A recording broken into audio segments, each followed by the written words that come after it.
Nahulog na naman nga po mga idol ang Golden State Warriors sa ika-10 pwesto sa West na merong record 19 wins, 19 losses matapos silang matalo at mawalis ng Indiana Pacers sa regular season series. Pero ang mas nakakatakot ngayon sa Warriors ay ang katotohanan na majority sa kanilang mga players na merong injury at malaki ang posibilidad na hindi na naman makapaglaro sa huling dalawang games sa road trip laban sa Toronto Raptors at Minnesota Timberwolves.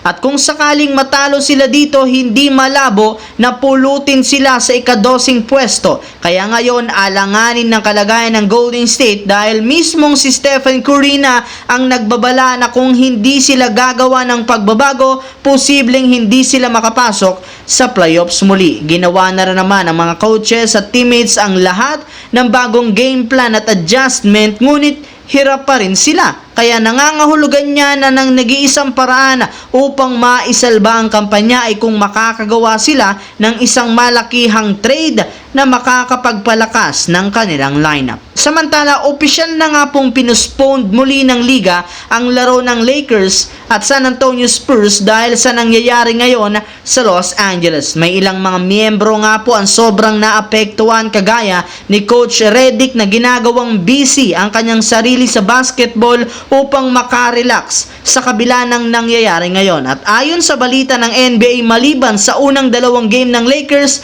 na ipinospond, posibleng masundan pa ito. Kaya mukhang maraming laro nga po ang marere-schedule sa Lakers, which is isang magandang balita kahit papano sa mga players na makakapagpahinga sa kanilang katawan at makaka-recover ng mas maayos. Bukod dyan, makakabuo rin naman sila ng magandang game plan at isa sa mga kinukonsiderang adjustment ay ang sinabi ni LeBron James na posibleng paglagay nila kay Dorian Finney-Smith sa starting lineup. Ayon dito, napansin nga po niya na mas gumaganda ang execution ng play sa opensa at depensa sa tuwing nasa loob ito at kapag maaga itong nakukuha ang kanyang rhythm ay malaki ang posibilidad na mas lumaki lalo ang impact nito. At kung sakali mang ituloy ng Lakers ang ganitong plano, inaasahan na papalitan ni Dorian Finney-Smith si Rui Hachimura at maglalaro muli ito ng off the bench. Sa kabilang banda, matagumpay nga pong naipanalo ng Denver Nuggets ang laban sa Brooklyn Nets 124-105